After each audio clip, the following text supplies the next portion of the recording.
말씀 전하기에 앞서서 제가 다른 이야기를 좀 하려고 했는데 분위기가 너무 은혜로워서 사족을 다 할 수 없을 것 같아요. 제가 원래 이제 우리 교회 우리 이중희 목사님도 계시고 우리 조재근 전사님도 계시고 김한나 전사님도 계시고 우리 초등부의 김설아 전사님도 계시고 우리 모이자 워십에 설교할 분들이 많이 기다리고 있으니까 적극적으로 활용해 달라는 말씀을 드리려고 했는데 말 안 하겠다고 지금 다 말해버렸네요. 네, 감사하고 자 오늘 말씀 듣도록 하겠습니다. 우리 갈라디아서 2장 20절 말씀인데 우리 한 절 말씀이거든요. 갈라디아서 2장 20절 말씀 우리 함께 한 목소리로 읽도록 하겠습니다. 시작. 내가 그리스도와 함께 십자가에 못 박혔나니 그런즉 이제는 내가 사는 것이 아니요 오직 내 안에 그리스도께서 사시는 것이라. 이제 내가 육체 가운데 사는 것은 나를 사랑하사 나를 위하여 자기 자신을 버리신 하나님의 아들을 믿는 믿음 안에서 사는 것이라. 아멘. 오늘 이 말씀 가지고 나는 죽고 예수로 사는 삶이라는 제목으로 함께 하는 말씀 나누도록 하겠습니다. 이제 연말 연시가 되어서 이제 올해도 얼마 남지 않은 것 같습니다. 여러 가지 일들로 인해서 이제 연말 분위기가 느껴지지는 잘 않지만 그래도 이렇게 교회 공동체 안에서 함께 모여서 예배하고 또 뒤에 교제하는 시간들을 통해서 따뜻한 연말의 분위기는 조금 느낄 수 있어 참 다행인 것 같습니다. 제가 올 한 해를 돌아보면서 이제 2024년도를 시작하면서 세 가지 목표가 있었거든요. 첫 번째 목표는 자녀를 갖는 것이었습니다. 저희 결혼한 지 5년 차가 됐는데 자녀를 갖는 기도 제목을 가지고 시작했는데 저에게 지금 80일이 조금 지난 많이 살았죠. 80일 동안 열심히 살아온 딸이 있어서 그 목표를 하나님의 은혜로 이루었고 두 번째 목표는 이제 다이어트였습니다. 어떻게 보시는 것처럼 빠졌어요? 네, 실패라고 생각하지 않습니다. 네, 아직 주님의 때가 임하지 않았다. 그 주의 때가 임하면 주님이 먼저 오실지 때가 임할지 모르겠지만 언젠가 빠지지 않을까 그렇게 생각하고 있고 또 마지막은 우리 청소년부 제가 섬겼을 때에 오랫동안 못 나온 친구들이 좀 있었어요. 그래서 그 친구들이 좀 다시 나왔으면 좋겠다고 했는데 그것도 아직은 기도 중에 있습니다. 그러면서 이제 나의 끝 예수 그리스도의 시작이라는 주제를 제가 받고 나서 고민하다 보니까 이 말씀이 떠올랐던 것 같습니다. 내가 그리스도인으로서 목사로서 내가 무언가를 쌓고 무엇인가를 이뤄내는 것에 집중하기보다는 내가 정말 죽었는가, 나의 죄된 자아, 나의 옛사람이 잘 죽고 지냈는가, 나는 예수님의 말씀대로 예수님의 뜻대로 예수님과 함께 살았는가가 나의 삶을 돌아보는 중요한 기준이 돼야겠다라는 생각이 들었습니다. 사랑하는 여러분, 저는 전문가 프로 목사이기 때문에 수치로 이야기하고 싶습니다. 2024년도 얼마나 죽으셨습니까? 몇 퍼센트나 죽으셨나요? 100% 죽으셨나요? 100% 죽고 예수로 사셨나요? 안 사셨나요? 예, 그럼 오늘 장례식을 치르도록 하겠습니다.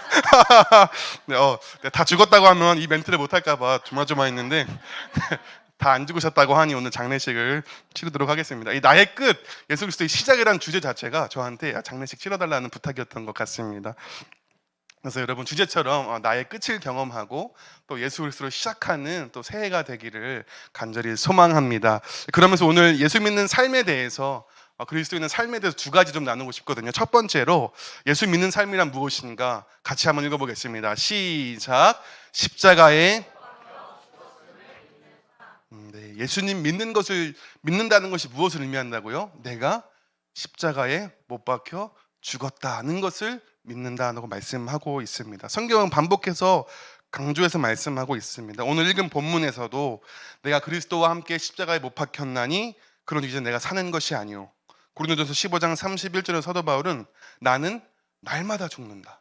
나는 날마다 죽노라 말씀하셨고 또 로마서 6장 4절 말씀에서 그러므로 우리는 그리스도의 죽으심과 연합해 세례를 받음으로써 그분과 함께 묻혔다라고 말씀하고 있습니다. 사랑하는 여러분, 예수님 믿는다, 내가 세례 받았다라는 의미는요, 내가 예수님과 함께 죽었다라는 의미입니다. 제가 청소년부에서 세례를 설명할 때 한 번은 이제 물을 채운 통을 가지고 온 다음에 거기다가 인형을 가져와서 인형을 담가버렸습니다. 담가버려. 예수 믿는다는 게 뭐예요, 여러분? 예수와 함께 담가버려. 예수님과 함께 담가진 존재가 바로 예수 믿는 존재라는 것입니다.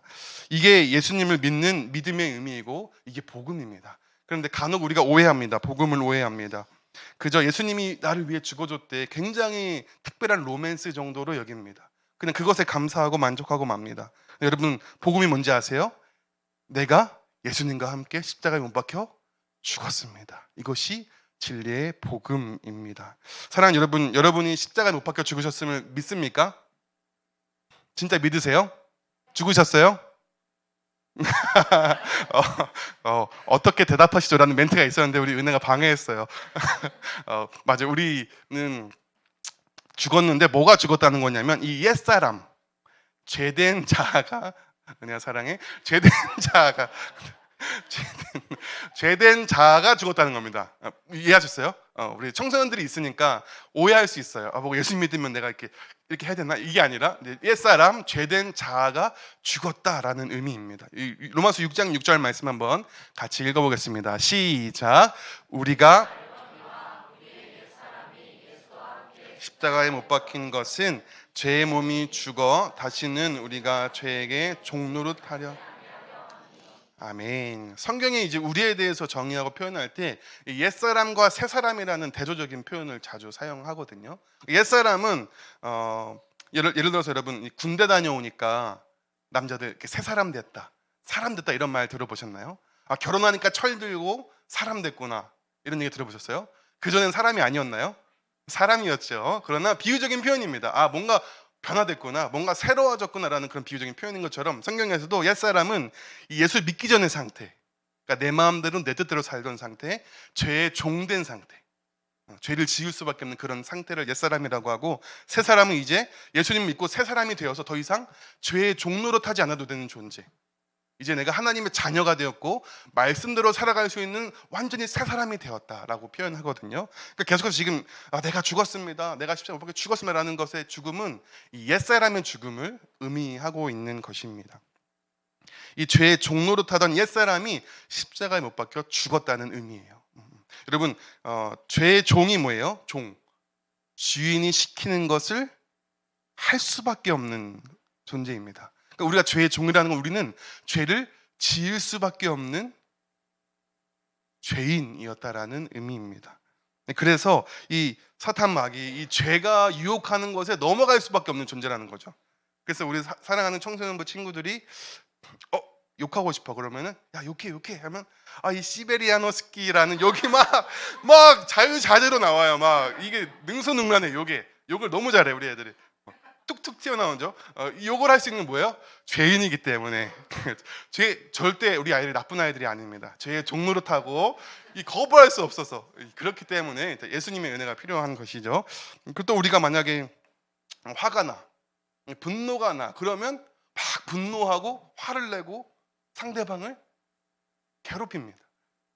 거짓말 해야 될 때가 오면 야 거짓말 해도 돼, 거짓말해. 그러면 우리는 어떻게 해요? 슬슬 거짓말해요. 슬슬. 아까 우리 살 빠졌다고 거짓말 해주신 것처럼 슬슬 거짓말을 하는 게 이제 옛사람, 이 죄의 종되었던 우리의 삶이었습니다. 우리가 죽었다는 것은 이 옛사람, 죄의 종되어서 욕하고 음란하고 분노하고 분열하고 미워하고 시기하고 질투할 수밖에 없는 이 악한 우리의 옛사람이 십자가에 못 박혀 죽었다라는 것입니다.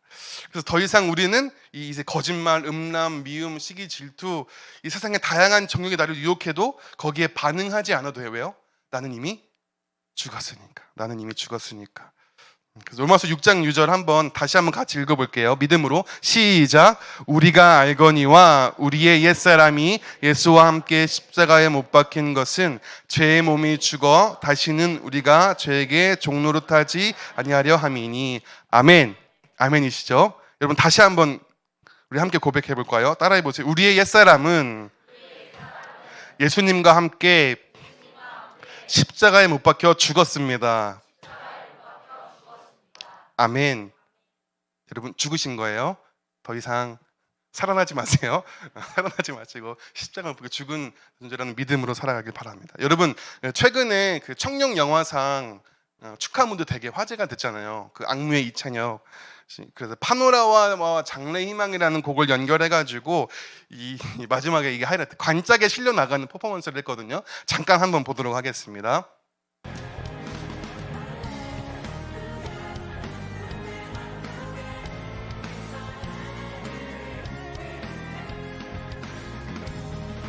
지금 이찬혁이 저 관짝에 들어가 있는 겁니다. 영화제 축하 무대에서.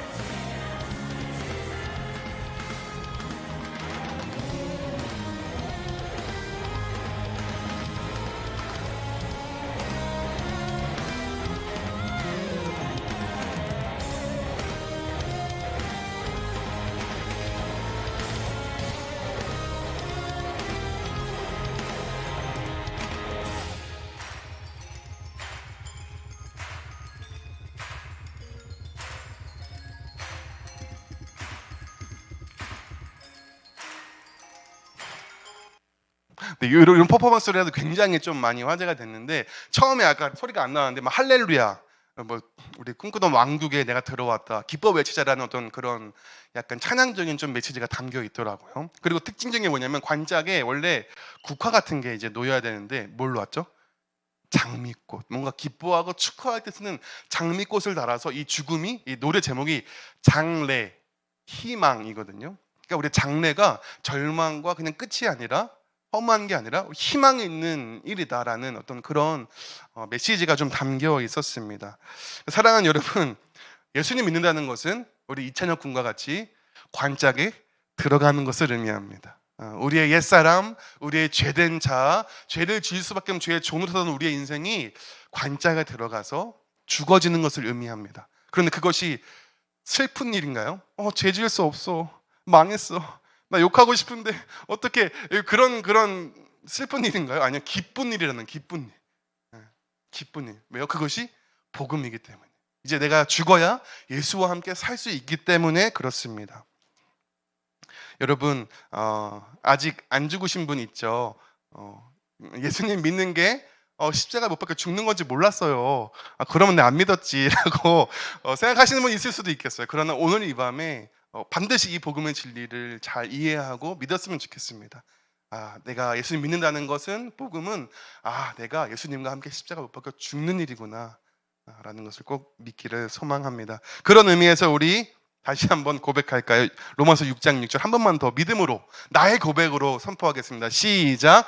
우리가 알거니와 우리의 옛사람이 예수와 함께 십자가에 못 박힌 것은 죄의 몸이 죽어 다시는 우리가 죄에게 종노릇하지 아니하려 함이니. 아멘. 여러분, 제가 2020년도에 결혼을 해가지고 이제 5년 차가 되었습니다. 이제 어느새 5년이죠. 아직도 신혼 같은데 네, 신혼 같은데 벌써 5년이나 되었습니다. 여러분, 결혼하면 행복할까요? 누가 대답했죠? 결혼하지 않는 분들이 대답한 것 같은 느낌이 드는데 결혼하면 행복할까요? 네. 결과적으로 행복합니다. 단 이 나눔 죽고 예수로 사는 이 복음이 체득돼야 행복할 수 있는 건데요. 저도 이제 행복할 줄만 알았던 신혼 초기에 좀 여러 갈등과 어려움이 있었던 것 같아요. 한 6개월, 1년 차까지는 진짜 수도 없이 싸웠습니다.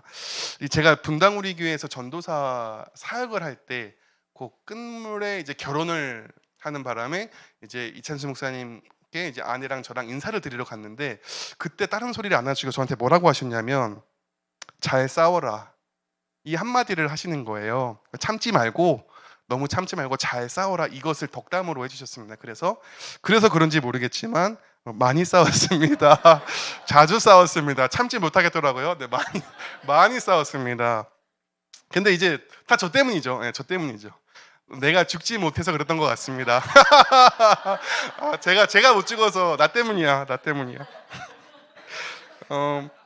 왜 그러냐면 결혼하기 전에는 제가 어머니랑 살았잖아요. 엄마랑 살 때는 이제 제가 양말을 뒤집어 까놔도 어머니가 잔소리는 무조건 하시지만은 다시 뒤집어 깐 다음에 빨래를 해주시고 고이 모셔주셨고 또 제가 이제 허물 벗듯이 집 구석에다가 이렇게 옷을 싹 벗어놔도 그 허물을 거두셔서 빨래를 해주시고 개켜주신 다음에 제 방에 놔주시고 그 다음에 제 방이 냄새나고 더러우면 청소도 해주시고 배고프면 밥도 해주시고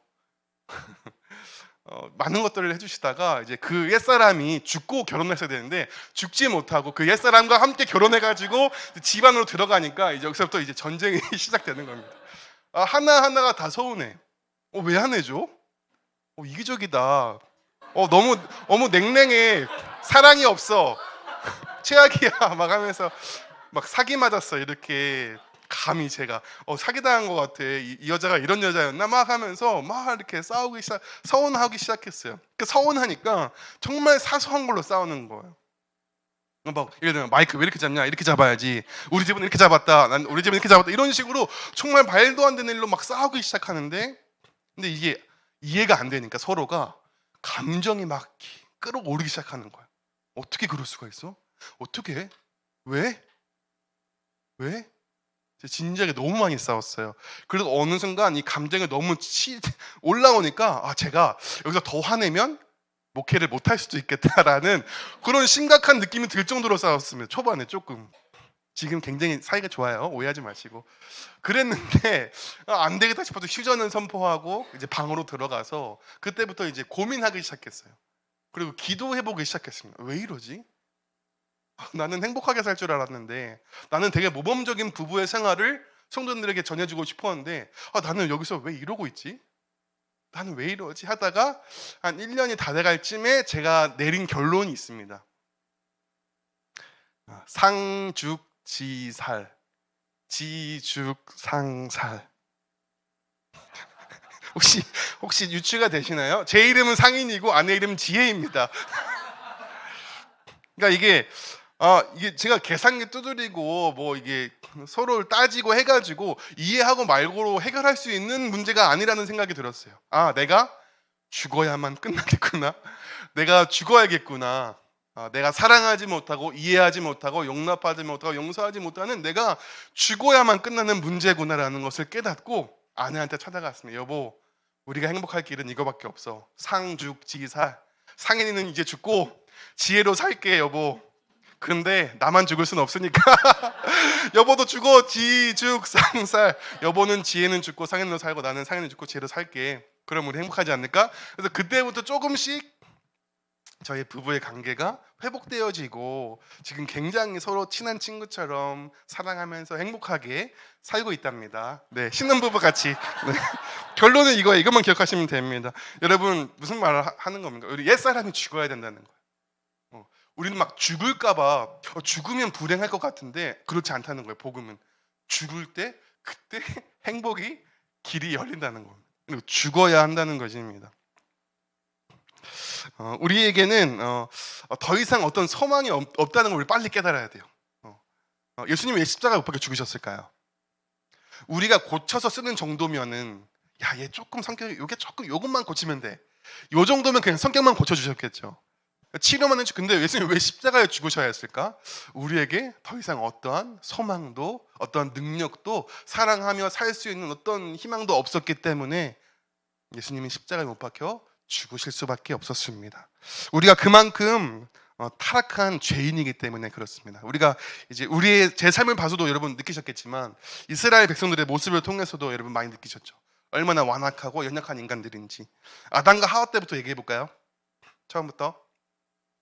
아담과 하와에게 솔직히 말해서 부족한 게 있었습니까? 부족한 거 없었죠.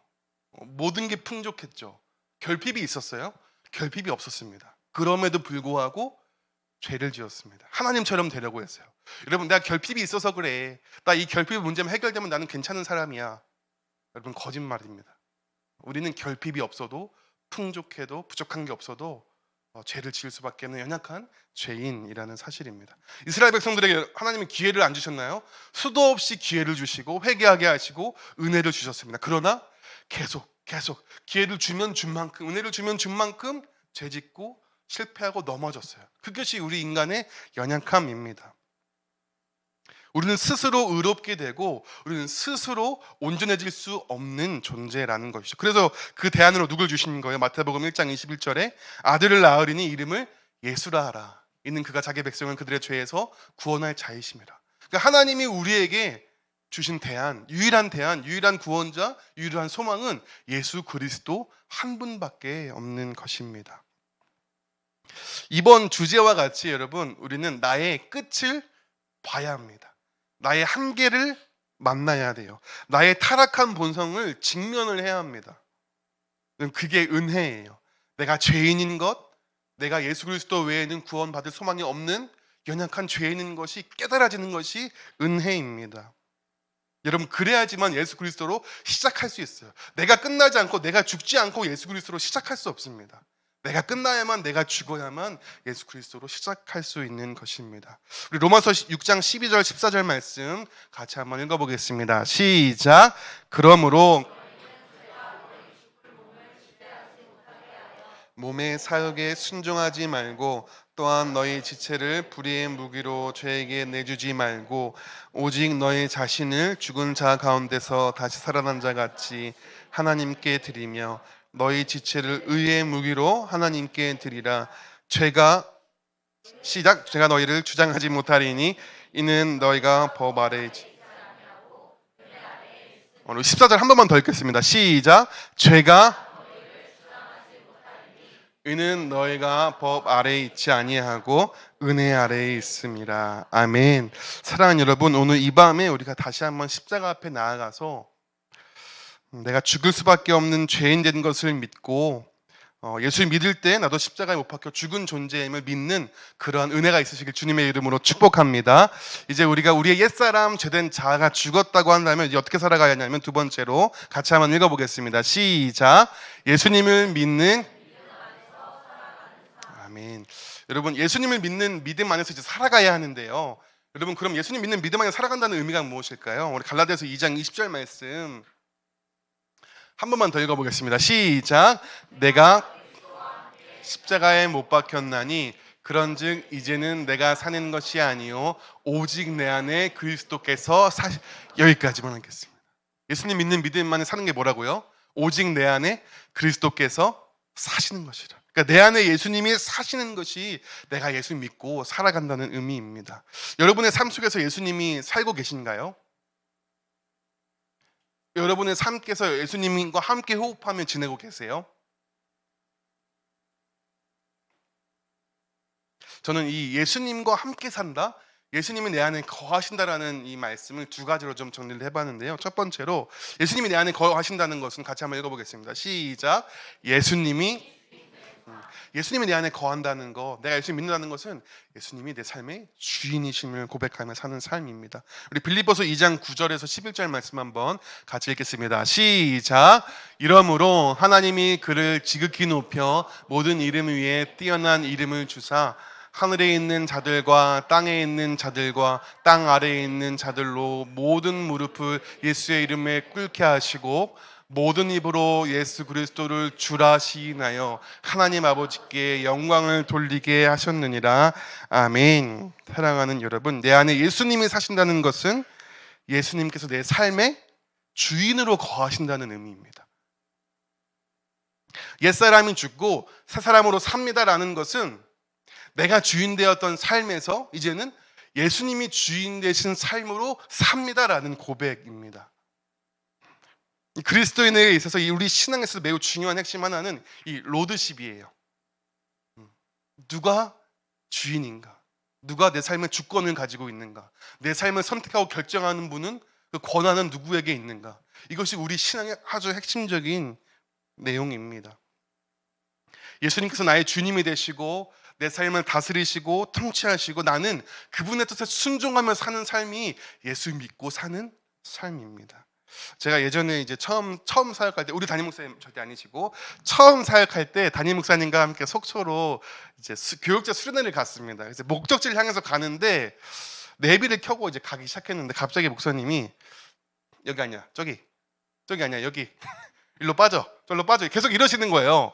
나는 분명히 내비를 켜고 가고 있는데 자꾸 담임 목사님 자기 아는 길이라고 여기 이러면서 가시는 거예요. 그래서 제 속으로 말은 못했습니다만 이럴 거면 내비는 왜 켜나 이런 그런 마음이 있었는데 저희 담임 목사님 절대 그런 분이 아니십니다. 잘 아시죠? 네, 여러분 잘 아시니까 더 설명하진 않겠습니다. 근데 여러분 우리도 비슷하다는 거예요. 하나님께서 말씀이라는 내비를 켜주셨는데 여기 아닌 것 같은데 저기야, 저기 아닌 것 같은데 여기야, 라고 하면서 말씀하신 대로 안 가고 자꾸 내가 가고 싶은 대로 내 머리를 굴려서 내 뜻대로 내 마음대로 가려고 한다는 것입니다. 사사기에 이러한 옛사람의 특징이 아주 잘 나타나 있죠.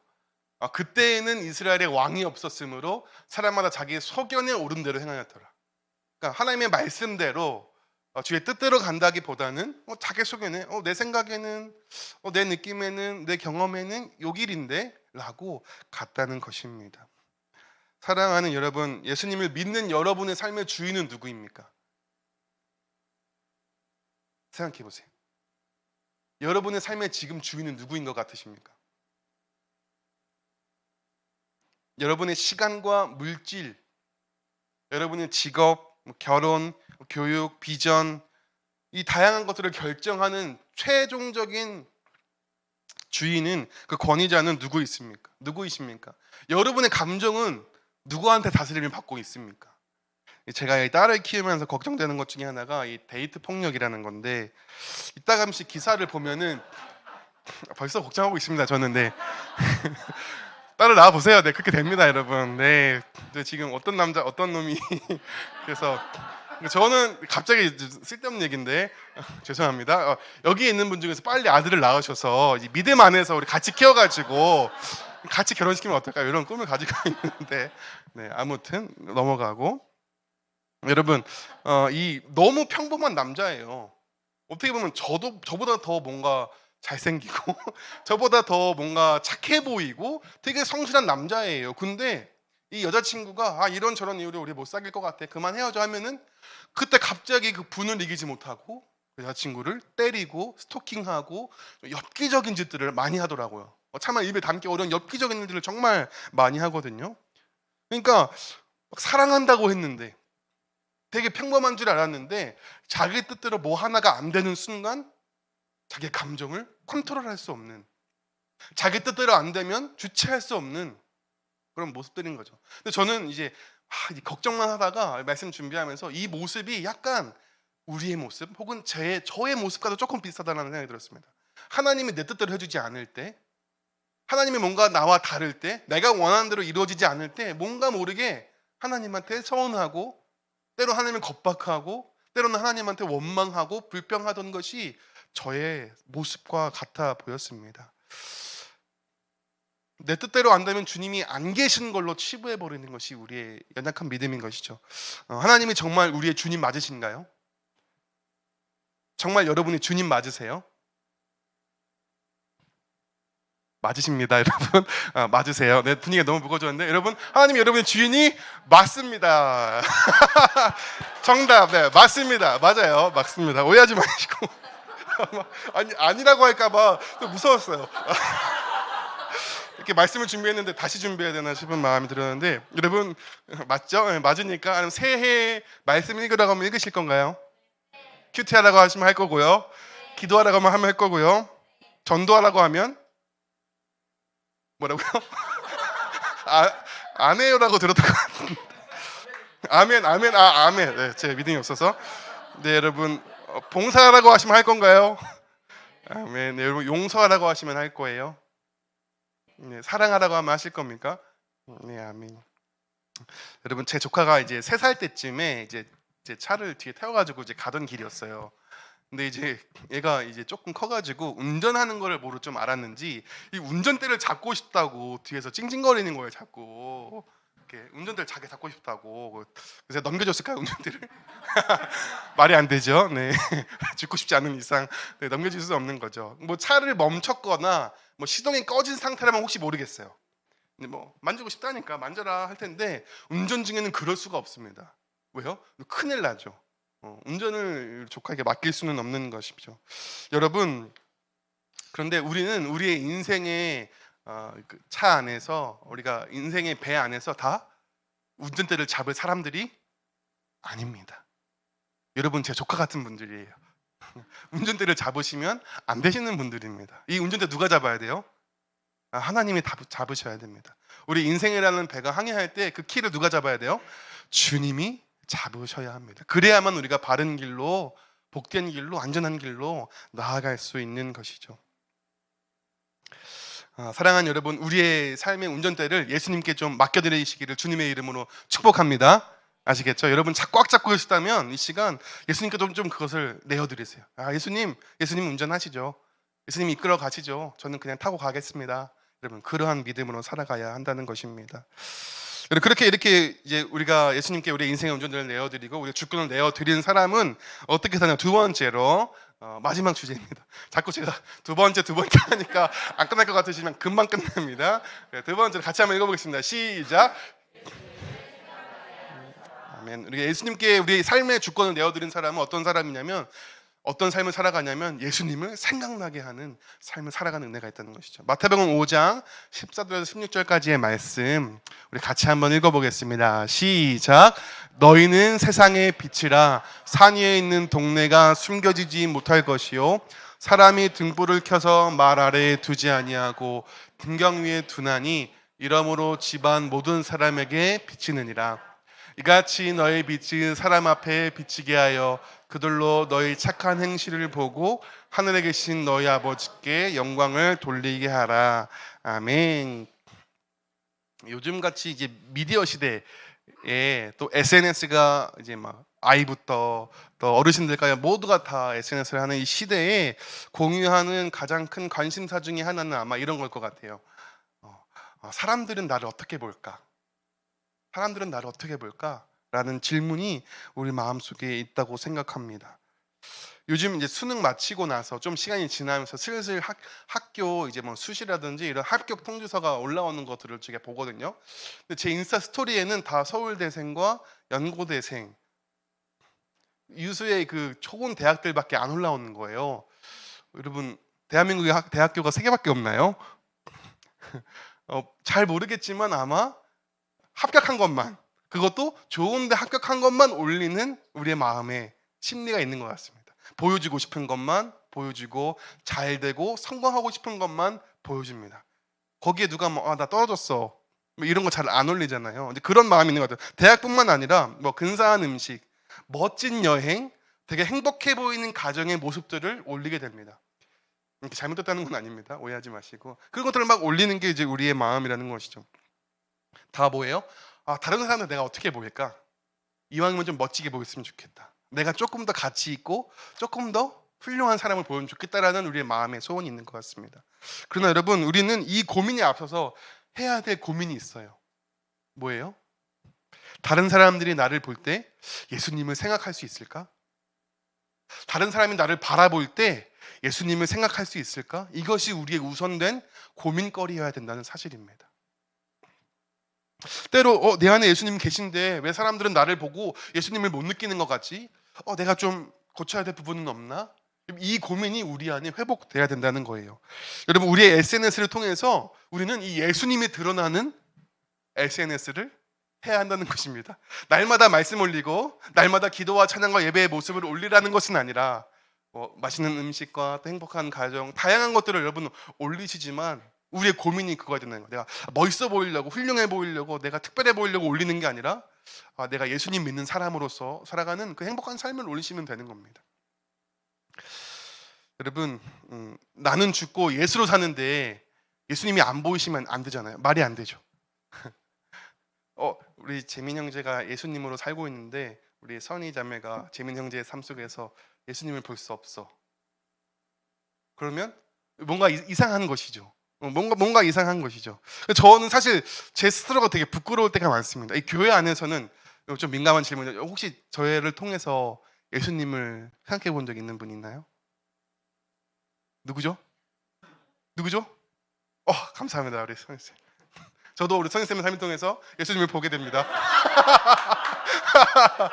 저도 많이 봤어요. 저는 많이 봤어요. 근데 이제 내 이웃들에게, 내 옆집 아저씨에게, 옆집 아줌마에게 내가 정말 예수님을 생각나게 하는 삶을 살고 있는가? 솔직히 부끄럽습니다. 솔직히 실패한 것 같아요. 내가 교회 안에서는 목사라고 그나마 좀 정신 차리고 살려고 하지만 집에서 그 집을 왔다 갔다 하면서 한 번도 어떤 선한 영향력, 최소한 어떤 선대와 뭐 이런 것들이 많이 부족했다는 사실이 좀 마음이 아픕니다. 여러분 예수님 생각나게 한다는 게 뭘까요? 우리의 성품이 예수님을 닮는 거겠죠. 사랑, 예수님이 보여준 조건 없는 사랑, 다른 사람의 유익을 구하는 삶, 겸손히 다른 사람을 오히려 높여주고 세워주는 삶, 용서하며 화해하는 삶, 매일 말씀과 기도를 우선시하는 삶, 절망 가운데 소망을 선포하고 불안 속에서 평화를 전하면서 빛과 소금의 역할을 감당하는 것이 예수님을 보여주는 그러한 삶인 것이죠. 우리의 말과 행동, 태도와 우리의 마음의 동기까지 전인격적으로 예수님을 닮아가야만 우리가 예수님을 보여줄 수 있는 것입니다. 이 제가 좋아하는 인플루언서 중에 이제 하준파파라고 여러분 잘 아시죠? 몇 번 청소년부에서 이제 제가 설교할 때 얘기했었었는데, 저는 그 하준파파도 너무 훌륭한 분이지만 그 어머니의 스토리가 저한테 굉장히 계속 생각에 남는 인상적인 이야기였거든요. 그러니까 이 하준파파의 어머니가 부유한 집에서 태어나셨어요. 잘 사시다가 이 하준파파 아버지를 만나는 거죠. 근데 이 아버지가 사업을 여러 번 말아드셔가지고 경제적으로 되게 힘든 시간을 보내셨어요. 근데 밤새 나가서 일하고, 근데 또 이 아버지가 그런 많은 실패를 겪다 보니까 화가 많아지셨는지 막 집안에 막 던지고 부수고 술 먹는 화내고 하셨나 봐요. 근데 어머님이 한 번도 불평하지 않고 한 번도 원망하지 않고 끝까지 그 남편을 사랑으로 섬겼습니다. 교회 못 가게 할까 봐 오히려 집안일 더 열심히 하고요. 그리고 나서 또 밤새 나가서 일하고요. 그리고 나서 새벽에 항상 교회에 가셨대요. 그 십자가 앞에 가서 엉엉 울면서 기도하면서 그렇게 하루하루 사셨다고 합니다. 그러면서 이제 많은 시간이 흐르고 이제 그 하준파파가 새롭게 하소서에 나와서 간증하는 영상 중에 한 부분인데, 시간이 없어서 제가 40초로 잘라왔거든요. 나중에 하준파파 새롭게 하소서 검색해서 보시면 좋겠고, 우리 잠깐 한번, 이 뭐냐면 이 하준파파 아빠한테 누가 길거리에서 전도한 거예요. 어떤 권사님이. 이제 그때 아빠의 반응을 말하거든요. 한번 보시겠습니다. 근데 어머니가 대단하신 거는 저희 아버지 성격이 엄청 불같으시고 네. 겉과 속이 똑같으신데 네. 이제 길을 가다가 지금 이제 교회 다니는 집사님들이나 장로님들을 이제 운동하시다가 길에서 만나시거든요. 왜냐면 그 김해가 좁아요. 네. 그러면 이제 권사님 오셔가지고 교회 나오시라고 그러세요. 네, 네. 근데 저희 아버지가 거기다 대고 뭐라 하시냐면은, 당신 그렇게 말할 자격 있어? 이러세요. 나한테 교회 오라고 할 자격 있어? 이러세요. 그리고 맞아요, 뭐라 하시냐면은 우리 아내는 있어 이러세요. 와. 우리 아내만 나 예수 믿으라고 할 자격이 있어 이러세요. 이 하준파파의 아버지 술 먹고 화내고 집안 부수고 많은 실패로 힘든 시간들을 보내셨음에도 불구하고 그 시간들 속에서 내 옆에서 내 아내가 묵묵히 이 가정을 지키고 나를 버리지 않고 사랑해주고 했던 것을 보고 있었던 것이죠. 그리고 그 속에서 뭘 봤던 거예요? 예수님을 봤던 거예요. 이 하준파파의 아버지는 이 어머니의 삶을 통해서 예수님이 보여졌고 예수님이 생각났기 때문에 이런 고백을 하게 되지 않았을까 싶습니다. 여러분, 우리 교회도 여러분 예수님 생각나는 분들이 참 많이 있습니다. 옆에 분들을 바라보시고 예수님이 생각나는군요. 시작. 예수님이 생각나는군요. 네, 네. 또 저희 교회가 상당한 노동력을 필요로 하는 교회잖아요. 모든 예배 때마다 의자를 깔아야 되고 예배 끝나면 의자를 치워야 되고 또 눈 오면 제설해야 되고 쉽지 않은 교회인데 행복한 교회입니다. 그런데 항상 이 굳은 일을 할 때 보면은 항상 그 나이 많은 어르신들이 먼저 와서 섬기시는 모습을 제가 자주 목격해요. 누가 시키지도 않았고 어쩔 때는 교육자들이 그냥 해야지 어쩔 수 없지 하는데 옆에 보면 어떤 성도님이 남아서 저희와 함께 정리를 하고 계신 경우가 종종 자주 있습니다. 저는 그분들을 보면서 뭔가 되게 존경스럽고 정말 예수님 살아계시구나. 이분이 이렇게 섬기시는 거 보니까 이거 이제 하나님은 살아계신다. 찐이다. 그러면서 그분을 통해서 예수님을 보게 됩니다. 이렇게 건강하고 행복한 교회 다니셔서 참 감사하고요. 자, 여러분 마지막으로 제가 이 김구 선생님의 아실 수도 있지만 세상에서 가장 짧은 주례사라는 기사가 있어서 좀 기사를 가져와 봤는데, 이제 김구 선생님이 이제 그 지인의 아들 결혼식에 이제 주례를 하셨대요. 그런데 이렇게 주례사를 하셨답니다. 너를 보니 내 아버지가 생각난다. 잘 살아라. 끝. 이게 그래서 세상에서 제일 짧은 주례사라는 이 제목이 붙었는데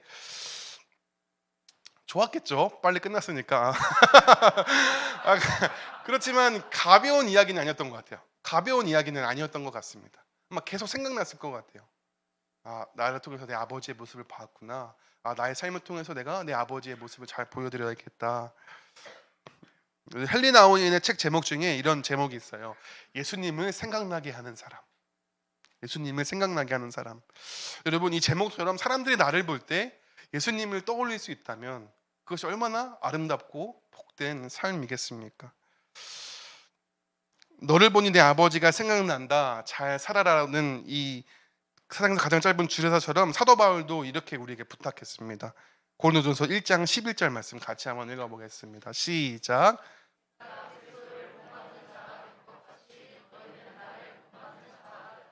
아멘.